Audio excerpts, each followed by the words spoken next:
शिवांगी जी लखनऊ से। राधे राधे। राधे राधे महाराज जी। महाराज जी, भगवान को सिर्फ याद नहीं, महसूस कैसे करूं? स्मृति में जब तन्मयता स्थिति आती है तब अनुभव होता है।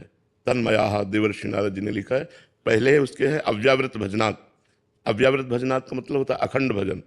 जब निरंतर भजन करोगे, हृदय पवित्र हो जाएगा तो महसूस नहीं, साक्षात आपको अनुभव होगा कि मेरे हृदय में भगवान प्रकाशित हो गए। वह प्रकट कृपाला दीन दयाला हृदय में प्रकाशित हो जाते हैं। जरूरी स्मृति है, जरूरी नाम जप है। भगवान का प्रकट होना जरूरी नहीं है। भगवान तो दुर्योधन के सामने भी प्रकट थे, क्या लाभ ले लिया? स्मृतिहीन भगवान का लाभ नहीं ले सकता। स्मृति युक्त आगे चलकर अपने आप अनुभव में आ जाएगा।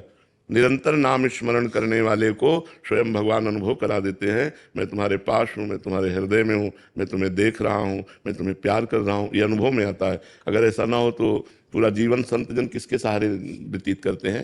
तो खूब नाम जप करो। स्मृति, केवल स्मृति नहीं, स्मृति ही केवल।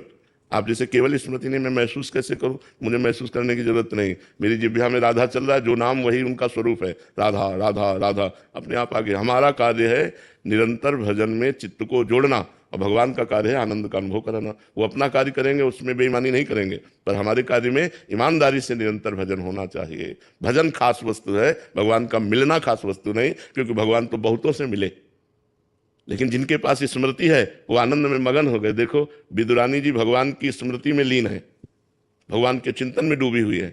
तो दरवाजा खटखटाया और कहा मैं श्री कृष्ण, तो बेशुद्ध हो गई आनंद में, भगवान पधारे। वही भगवान दुर्योधन को समझा रहे हैं, लेकिन उसकी समझ में नहीं आ रहा कि वो स्मृति विहीन है। भगवत स्मृति ना होने के कारण स्वयं भगवान समझा रहे हैं और उसकी समझ में नहीं आ रहा, पूरे परिवार का विनाश हो गया। और स्मृति युक्त होने पर दरवाजे के बाहर से आवाज आई मैं श्री कृष्ण, इतने में प्रेम में मगन हो गई, बेशुद्ध हो गई। तो जरूरी क्या है? स्मृति। आगे का कार्य भगवान के ऊपर छोड़ दो।